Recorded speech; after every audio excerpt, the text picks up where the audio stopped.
download dari chat ya. Kemarin terakhir kita sudah bahas tentang alat gali, di mana dalam alat gali itu ada dua perhitungan ya, cara 1 dan cara 2, itu juga sudah kita bahas. Sekarang kita masuk ke alat angkut ya, atau truk.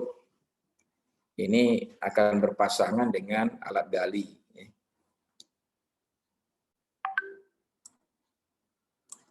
Ada beberapa hal yang kita perlu tahu dari alat angkut ini, yaitu informasi umumnya, lalu klasifikasi truk, jadi pengelompokan truk, lalu siklus kerja dari truk, kemudian produksi truk, ya, lalu waktu siklus truk dan jumlah truk dan armada. Nah, truk ini digunakan untuk mengangkut berbagai jenis material seperti tanah, agregat, batuan, dan berbagai material lainnya. Ya. Memiliki kecepatan tinggi sehingga dapat menghasilkan kemampuan angkut yang besar untuk setiap jam produksinya. Lalu memiliki kapasitas angkut yang besar, kemudian fleksibel ya, fleksibilitas tinggi, dan dapat disesuaikan dengan kebutuhan proyek. Jadi kita bisa menyesuaikan nanti dengan kebutuhan proyek tentang kapasitas gitu ya. Kita mau butuh yang berapa itu bisa tersedia. Malah kalau misalnya rimpulnya masih tersedia, mungkin kita bisa tambahkan papan gitu ya untuk menambahkan kapasitasnya. Dapat dioperasikan di jalan raya atau di lokasi proyek sesuai dengan jenis truk yang tersedia. Nah, kalau kita ingin mengelompokkan truk ya, maka bisa dikelompokkan berdasarkan ukuran dan tipe mesin. Nah, tipe mesinnya ada solar, ada bensin, ada gas gitu ya. Kemudian jumlah gear atau persnelingnya. Ya. Lalu ada lagi dibedakan atas jenis penggerak, maksudnya roda geraknya, apakah 2 roda gerak, 4 roda gerak, atau 6 roda gerak. Ya. 6 wheel drive ya, wheel drive, 4 wheel drive atau 2 wheel drive. Lalu jumlah roda dan as. Jadi bedakan ya, jumlah rodanya adalah jumlah bannya, sedangkan asnya itu adalah yang menghubungkan roda satu dengan roda lain. Gitu ya. Terus metode penumpahan muatan, apakah rear dam ya ke belakang, atau side dam ke samping, atau bottom dam ke bawah. Kemudian jenis material yang diangkut, membawa tanah, membawa batu, membawa pasir, atau yang lainnya. Kemudian kapasitas angkutnya, ada yang kapasitas 6 kubik, ada yang kapasitas 23 kubik gitu ya, atau 24 kubik, dan lain-lain. Kemudian operasi penumpahan alat itu biasanya yang menggerakkan dia ke rear, ke side, atau ke bottom itu adalah menggunakan, ada yang menggunakan kabel, tapi sekarang lebih banyak menggunakan hidrolik. Gitu ya. Lalu daerah operasi. Jadi truk ini ada yang beroperasi di jalan raya yang kita sebut dengan on highway, tapi ada juga yang beroperasi di luar jalan raya atau hanya di proyek atau di jalan tambang. Ya. Kalau itu ada digunakan di tambang, itu namanya off highway. Ya. Nah ini contoh dam truk. Ya. Ini rear dam, ditumpahnya ke belakang. Ya. Nah yang on highway truk ya seperti ini. Ini on highway sebetulnya ini. Ya. Jadi bisa beroperasi di jalan. Nah, yang disebut dengan as itu ini nih, 1 as, 2 as, 3 as. Kalau jumlah bannya kita hitung jumlahnya bannya ke sana, ya. Jumlah rodanya. Nah, ini yang off highway ya. Ini yang besar sekali, ya. Kemudian ini yang off highway juga, ini kita lihat dari samping. Ya, roda depannya 2, asnya ada 2 as nih. Roda belakangnya 4 biasanya ya. Jadi ini coba bayangin ini tinggi atau besarnya alat ini. Bedanya apa off highway dan on highway? Kalau on highway itu ini di depannya bisa ada apa namanya ini? Ada sopir, ada keneknya ya. Sedangkan kalau yang off highway itu nggak ada, cuma satu aja ruang operatornya. Jadi nggak pakai kenek istilahnya ya. Dan di sini hubungannya adalah truk dimuat oleh loader atau juga oleh eskavator gitu ya. Jadi ada hubungan antara eskavator, loader untuk memuat ke dalam truk. Ini contoh bottom dump wagon ya. Wagon itu kereta atau barangkali kalau kita sebut mobil gandeng gitu lah ya. Nah ini penumpahannya ke bawah ini. Ya, jadi ditumpahkannya ke bawah. Dulu bentuk wagonnya seperti ini, seperti kereta gitu ya. Karena masih ada yang begini. Ya, jadi ditarik oleh kereta di atas rel. Dan biasanya kalau yang di kereta ini penumpahnya kalau nggak ke bawah ya ke samping gitu ya. Ya, dia nggak mungkin menumpah ke belakang. Nah, dimulai dengan load with exchange, mengisi ya.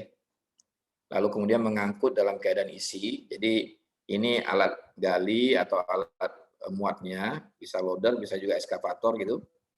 Nanti memuat ke dalam truk, nanti setelah truk itu penuh, dia ke sini jalannya, mengangkut dalam keadaan isi. Lalu nanti di tempat di project dia akan menumpahkan hasil isinya tadi, dan dia akan kembali dalam keadaan kosong. Jadi di sini kita bisa lihat ada waktu untuk mengisi gitu ya. Ada waktu untuk mengangkut, ada waktu untuk menumpah, lalu ada waktu untuk kembali, dan jangan lupa ada waktu yang hilang dalam proses ini atau waktu spot in delay namanya. Jadi ini waktu siklus tadi ya, mengisi, mengangkut, menumpah, dan kembali. Nah, waktu mengisi truk antri. Ya. Kalau truknya banyak, ya. Kalau enggak, si loadernya menunggu atau ekskavatornya menunggu. Lalu gangguan selama perjalanan ini yang kita sebut dengan spot and delay. Nah, sebetulnya kalau di jalan proyek atau jalan tambang, ya gangguannya itu mungkin karena sopir lagi ngantuk atau lagi apa gitu ya, perlu istirahat, atau barangkali batu naik atau turun itu perlu pengerjaan gigi. Nah, itu waktu-waktu yang hilang selama perjalanan itu. Kalau traffic light nggak ada ya, karena ini di jalan proyek. Kecuali kalau di jalan raya, ya, traffic jamnya banyak. Lalu mengisi sangat tergantung pada kapasitas dari alat muat. Nah, di dalam menghitung kinerja truk ini, kita bisa gunakan kurva yang ada di gambar ini, di slide ini. Ini ada beberapa bagian ya, jadi kita melihatnya mulai dari atas ini dulu, performance chart. Ini menunjukkan karakteristik dari alat. Ya. Engine-nya, kemudian transmisinya, lalu as rasionya, dan ukuran roda gitu ya.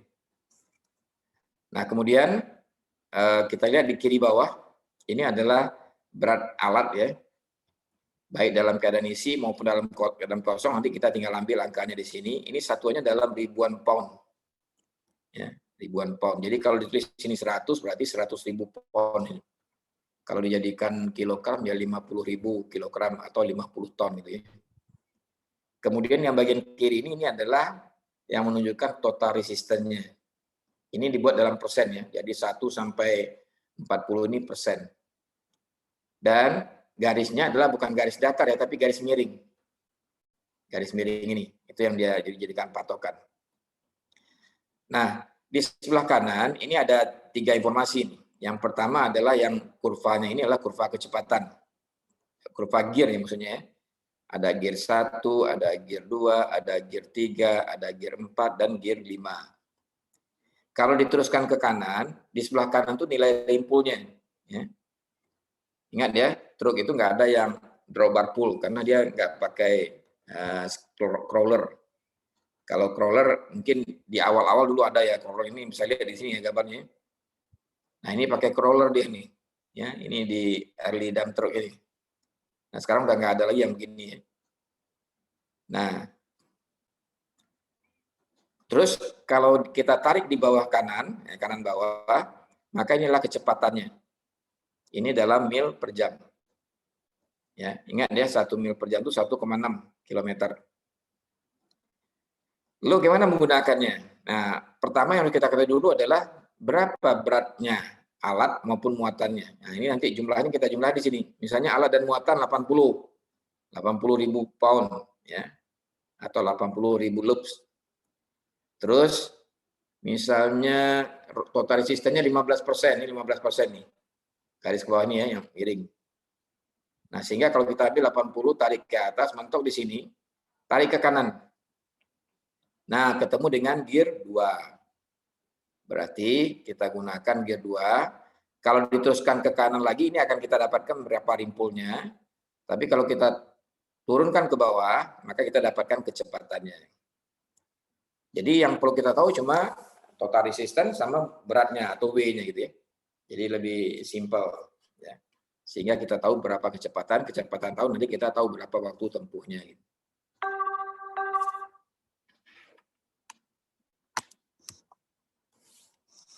Oke.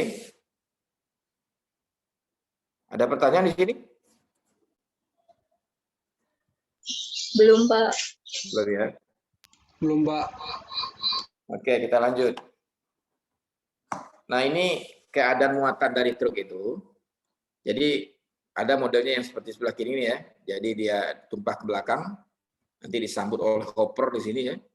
Nanti diteruskan kemana, ke kabel conveyor atau gimana. Nah, ini posisi. Nah, isi dari truk itu ada dua kondisi di sini ya. Ada stroke, ada headbed.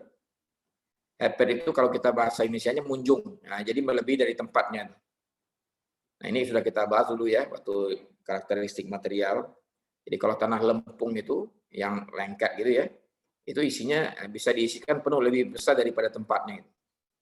Tapi kalau pasir, kerikil misalnya, nah bentuknya stroke ini. Ya, sama dengan ukuran tempatnya. Nah, keadaan isi ini nanti digambarkan dengan faktor muatnya, ya, faktor muat daripada truk ini. Nah, produksi truk itu kita hitung dengan rumus yang umum gitu ya, yaitu Q sama dengan C kali 60/cm dikali E. C itu sama dengan CT dikali faktor muat. Nah, CT itu sendiri berapa? Yaitu kapasitas teoritis. Kapasitas teoritis itu adalah kita ukur aja baknya. Ya, berapa tingginya, berapa lebarnya, berapa panjangnya, kita dapatkan volumenya, itu yang disebut dengan C, ya, CT maksudnya. Jadi betul-betul ukuran baknya yang kita hitung. Nanti kalau kita pakai papan tambahan, nah kita ukur juga tingginya jadi tambah dengan papan tadi. Terus nilai CT itu adalah dalam ton bisa atau dalam meter kubik, tinggal dikonversikan aja ya. Kemudian FM itu faktor muat, ya, faktor muat atau kepenuhan. Nah tadi ya, kalau bentuknya headbed itu atau munjung berarti faktor muatnya lebih besar dari 1. Kalau stroke ya itu sama dengan 1 atau lebih kecil dari 1. Ya. Nah faktor muat ini nanti terkait dengan mana di sini? Oh nggak ada ya. Jadi terkait nanti dengan keadaan itu tadi ya. Apakah dia munjung atau dia headbed stroke gitu ya. Sama atau lebih kecil dari tempatnya. Kemudian kita akan dapatkan nanti C-nya adalah CT dikali FM. Jadi kapasitas teoritis tadi dikali dengan faktor muat. Dapatnya apa? Dapatnya meter kubik dalam keadaan apa? Dalam keadaan loose. Jadi UKL gitu ya. Jadi nggak mungkin tuh UKA di dalam truk ya. Pasti UKL karena dari alat gali ditumpahkan ke truk itu dia lepas gitu ya, ambiar. Makanya disebut dengan ukuran keadaan lepas. Nah, itu cara satu menentukan C. Ya. Cara lain menentukan C gimana? Nah, ini ada rumus yang di bawah ini. Yaitu N dikali Q1 dikali K. Q1 dikali K itu kan sama dengan Q ya. Q itu adalah produksi dari bucket, ya, alat gali. Jadi begini, kalau kita lihat di proyek itu ya, si truk itu kalau diisi oleh alat gali atau oleh eskavator, maka dia diisinya nggak pelan-pelan begitu. Ya. Diisinya adalah 1, 2, 3, 4, jalan. Nah, kadang-kadang 1, 2, 3, 4, 5 baru jalan. Nah, 5 atau 4 itu yang disebut dengan N di sini. Jadi jangan diharapkan bentuknya akan rapi begitu ya, enggak ya. Jadi di proyek itu enggak rapi, dia cuma berapa kali ngisi si alat galinya. Nah, berapa kali mengisinya itu kita sebut dengan N ini. Ya. Kemudian ini adalah kapasitas dari alat gali tadi atau bucketnya. Jadi terserah Anda mau pakai yang C dengan cara tadi kapasitas teoritis dikali dengan faktor muat atau berdasarkan kondisi lapangan tadi. Ya. Berapa kali si alat gali mengisi ke dalam truk. Nah itu soalnya akan nanti kita perintahkan pada operator nanti di lapangan.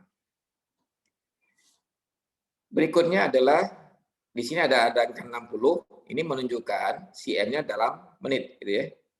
Kalau angkanya 3.600 seperti kemarin, maka CN-nya pasti dalam detik. Kalau angkanya 1 gimana? Berarti CN-nya dalam jam, gitu ya. Nah, bagaimana menghitung CN? Nah, CN kita hitung dengan cara ini, yaitu ini adalah waktu mengisi, gitu ya. Waktu mengisi ditambah dengan waktu angkut dalam keadaan isi, ditambah dengan waktu menumpah, ditambah dengan waktu kembali dalam keadaan kosong, ditambah dengan spot and delay ini, ya, waktu yang istilahnya hilang di lapangan. Nah, nilai T1 dan T2 bisa kita lihat di sini. Nih ya, T1 itu adalah yang kita sebut dengan waktu penumpahan tadi, dumping time. Ya. Ini sangat tergantung dengan kondisi operasinya, apakah dia favorable, average, atau unfavorable. Nah, kalau dia favorable, ini waktunya paling kecil. Dalam menit ya, 0,5 sampai 0,7 menit. Kalau average, 1 sampai 1,3.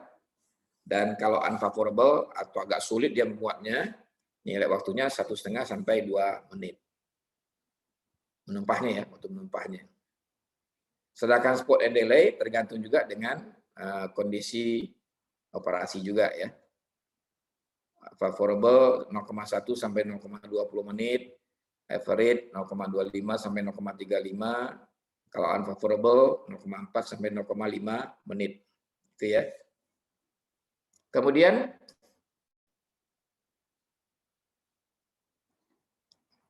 D ini adalah jarak angkut ya. D ini jarak angkut.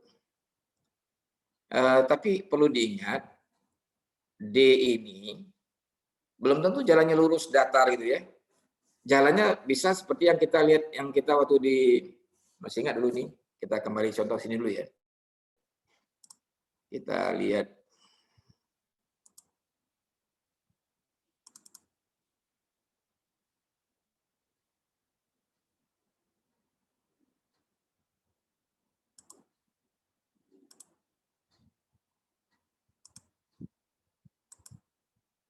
Nah, masih ingat jalan ini?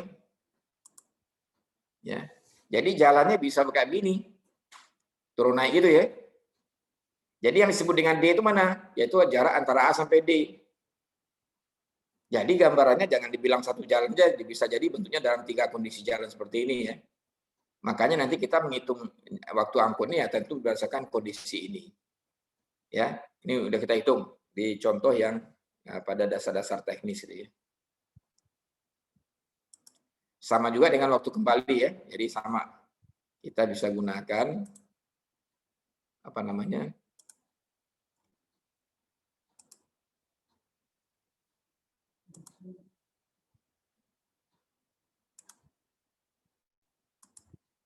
Nah, jadi waktu kembali sama. Kecepatannya juga tidak hanya satu ya. Tadi kita lihat tergantung dari kondisi jalannya. Ya, saya akan contohkan balik sini lah ke Excel-nya, supaya lebih mudah Anda mengingatnya ya. Kita lihat Excel.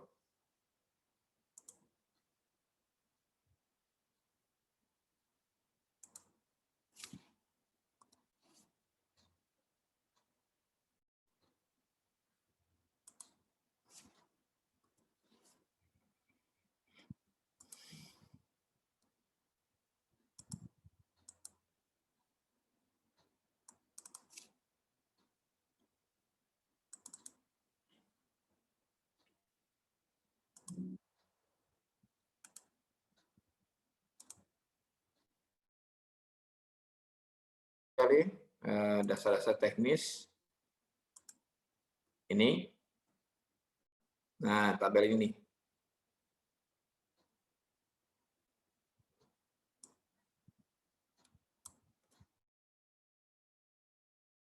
Tadi, jadi ini adalah waktu angkut gitu ya. Ini waktu angkutnya, ini adalah waktu kembalinya. Uraian jalannya seperti ini, ya. Sehingga kita dapatkan nanti waktu angkutnya sekian, waktu kembalinya sekian. Jadi jangan Anda berpikir lintasannya cuma satu aja gitu ya, tapi bisa kondisinya dengan sesuai dengan gambar ini. Jadi jangan menyatakan oh ini nggak sama gitu ya, harusnya Anda bisa melihat cara ngitungnya seperti ini gitu ya.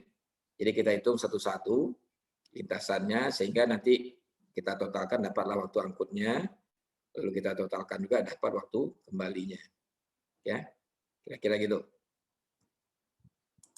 Nah, kemudian kita dapatkan waktu siklus. Ya, si M sama dengan waktu mengisi, ditambah waktu angkut, ditambah waktu menumpah, ditambah waktu kembali, ditambah dengan waktu spot and delay. Si M-nya dapat. E-nya gimana? E itu adalah faktor operasi. Ini yang sering kita ungkapkan dengan waktu efektif dalam 1 jam. Apakah 50 menit, 45 menit, 55 menit, dan seterusnya. Nah, itu kita tinggal tetapkan demikian. Nah, dengan demikian, kita akan dapat menggunakan ini untuk menghitung produksi dari alat truk. Ya. Saya akan bicara produksi truk dulu ya. Kita lihat contoh ini. Contoh soal. Ya. Untuk mengangkut hasil galian dari alat gali, kita anggap saja alat gali kita yang kemarin ya, digunakan dump truk kapasitas 6 meter kubik. Ya. Dump truknya 6 meter kubik. Semua data dari alat gali yang diperlukan merupakan bagian data dari alat angkut ini. Jadi kita kaitkan dengan soal kemarin ya. Kemudian kondisi penumpahan favorable, jam kerja tentunya kalau penumpahan favorable ya ininya juga favorable ya, apa namanya nih, spot and delay-nya. Jam kerja 8 jam per hari dan jam kerja efektif 50 menit per jam. Sewa truk 400.000 per jam. Tentukan jumlah truk yang diperlukan. Ya. Nah, coba kita pakai Excel menghitungnya ya, supaya Anda bisa lihat proses menghitungnya.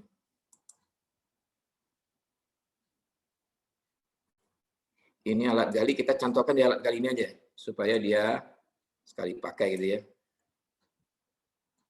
Ini kita sebut di sini produksi truk. Ya. Tadi dikatakan yang diketahui apa tadi?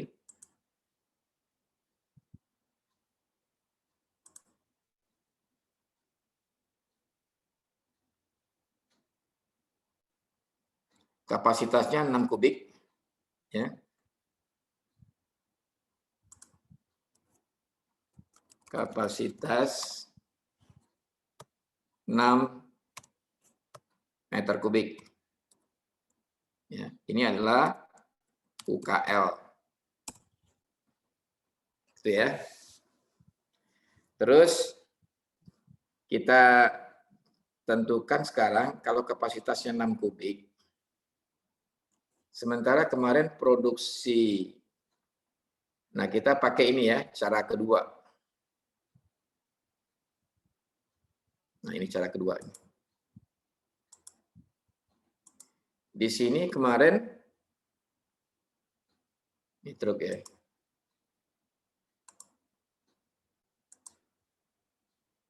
Kan digunakan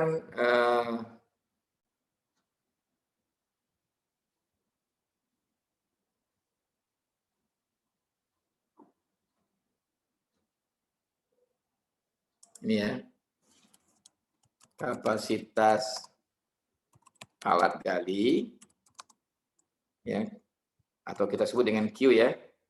Berapa kemarin nih?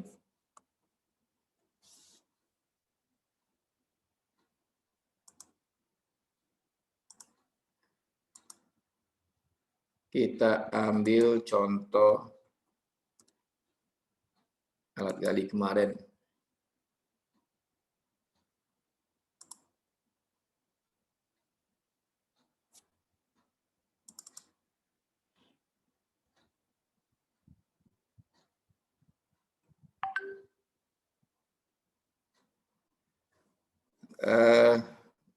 Ki satunya 0,95, Ki galian yang mudah K-nya 1,1 ya. Jadi ini kita ambil yang Q-nya 1,1,05 gitu ya. Yes.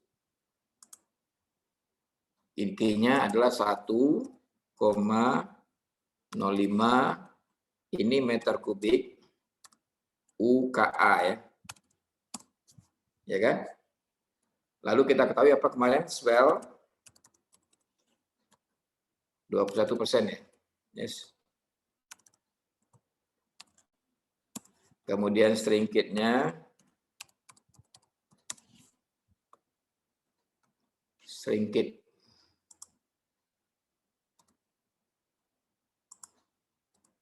18%. Ada nggak di atas ini kemarin? Oh, nggak ada ya. Iya Pak, udah sama Pak. Udah ya? Udah Pak. Nah sekarang kita rubah nih ya, yang kapasitas alat gali tadi UKA kita rubah menjadi UKL ya, supaya dia sama dengan di atas. Maka kapasitas alat gali menjadi sama dengan, ingat ya rumusnya ya, kalau UKA itu kan 100%, kalau UKL adalah 100% ditambah dengan swell gitu ya. Jadi ini sama dengan kurung 2 kali gitu, yaitu 100% ditambah swellnya balas kurung dibagi dengan 100%. Ya, balas kurung kemudian dikali dengan ini kapasitas dalam UKA ini. Nah, dapatnya segitu meter kubik UKL sekarang ya. Dah. Sekarang kita hitung N-nya. Berapa kali nih kita mau memuatnya kali ya? Kalau dengan kapasitas bucketnya segitu. Maka ini dapatnya adalah sama dengan kapasitas truk dibagi dengan kapasitas alat gali. Nah, dapatnya 4,72 kali. Ini sebut kali ya. Kali itu maksudnya 1, 2, 3, 4 gitu ya. Ini kita bulatkan jadi 5. Ya kan? Kan boleh kan? N-nya 5. Supaya jangan di 4,7 nanti bingung-bingung si operatornya mau operasikan ini. Kalau dia bikin 5 kali ya sudah 5 berangkat gitu kira-kira gitu ya. Nah, sehingga kalau dia 5, maka C-nya jadi berapa? C-nya sama dengan 5 kali ini dikali dengan kapasitas 1 kali. Nah, ini kan? Maka jadinya adalah meter kubik UKL. Loh, ini kok lebih besar? Nggak ada masalah kan? Kan dia jadi munjung itu. Ya. Kecuali kalau dia nggak bisa dibuat munjung gitu ya. Makanya kita mungkin kecilkan jadi 4 kali. Tapi kalau dia bisa munjung ya kita bikin 5 gitu ya. Itu expertise ya, keahlian Anda melihat kondisinya. Gimana bisa nggak munjung nih? Kalau bisa bikin 5, tapi kalau nggak bisa bikin 4, kira-kira gitu ya. Tapi ini kita anggap aja bisa bikin 5 gitu ya. Dah, C-nya dapat. Sekarang waktu siklus ya. Waktu siklusnya kita hitung sekarang. Pertama waktu mengisi. Ya. Nah, ingat waktu mengisi ini itu sama dengan tadi adalah ini kan berapa? 5 kali ya. 5 kali dikali dengan supaya lebih mudah saya cantumkan di sini aja ya. Di sini ada nggak waktu siklusnya nih? Ah, ini ada nih CMT, tapi teoritis ya. Kita catat aja di sini dulu ya, supaya Anda tidak lupa nanti. Nah, waktu siklus alat gali. Ini Anda lihat di cara 2 ya. Di cara 2 kan ada waktu siklusnya kan? Di cara 2 kemarin waktu siklusnya adalah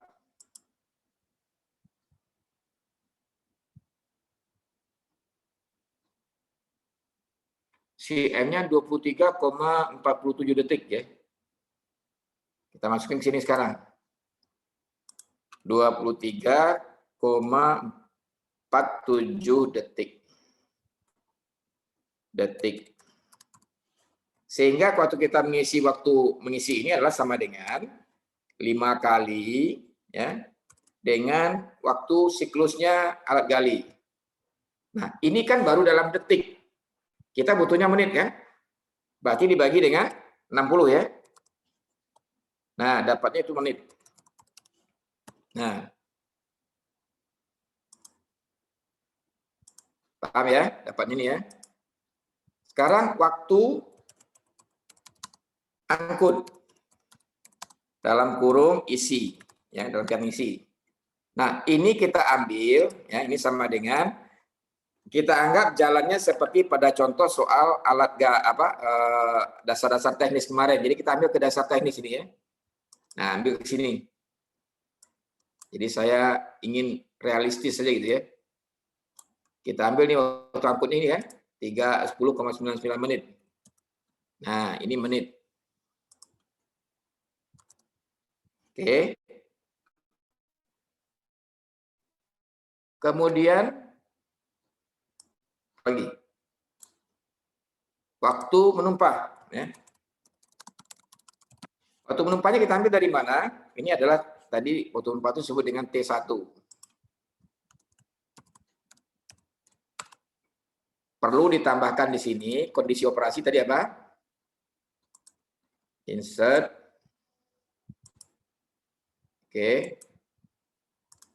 Kondisi operasinya itu favorable ya. Favorable. Kalau dia favorable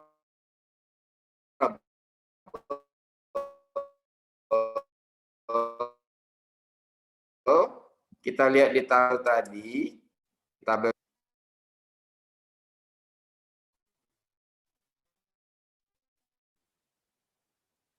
0,0 sampai 0,7.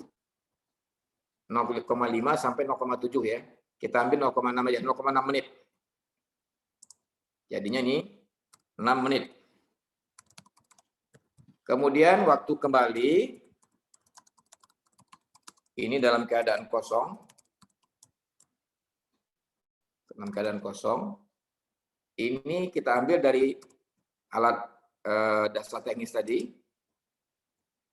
Didapat di sini adalah 11,93. Nah,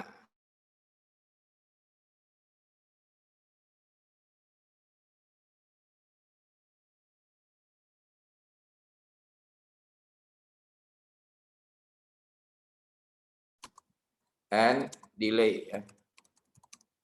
Kita ambil dengan kondisi dia favorable, ini kita sebut dengan T2 tadi.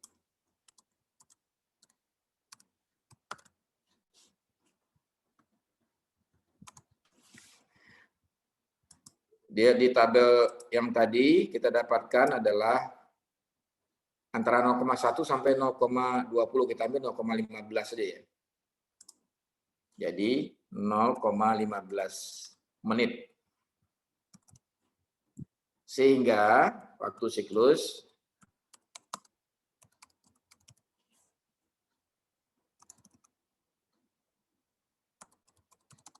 dalam kurung CM ya, itu sama dengan kita sigmain aja ya. Nah, enter.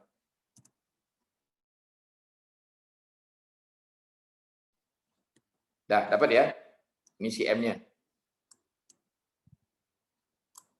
Ini si M, ini C. Yang belum lagi adalah, kita tahu tadi, jam kerja efektif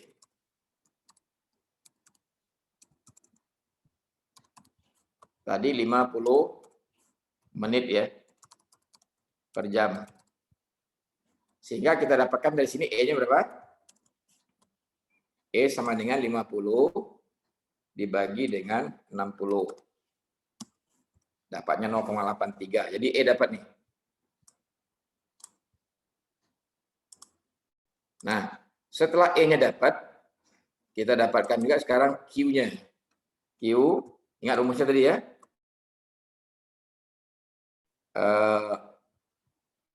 C, ini C, dikali dalam kurung, ya dikurung ya. Atau enggak dikurung aja lah. Kurung 60 tadi ya, karena ini dalam menit, 60 dibagi waktu siklusnya ini, balas kurung, dikali dengan E-nya.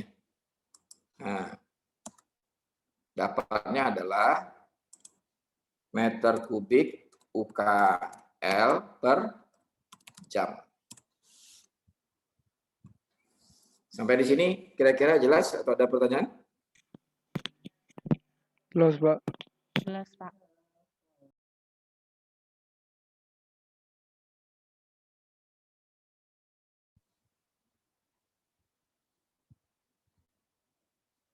Silakan kalau ada pertanyaan.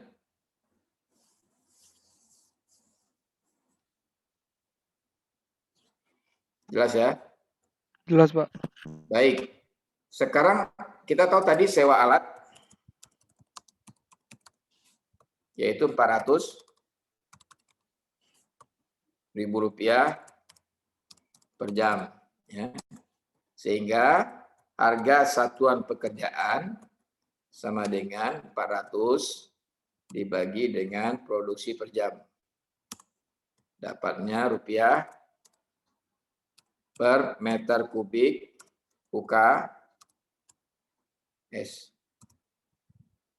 UKL. Ya. Terus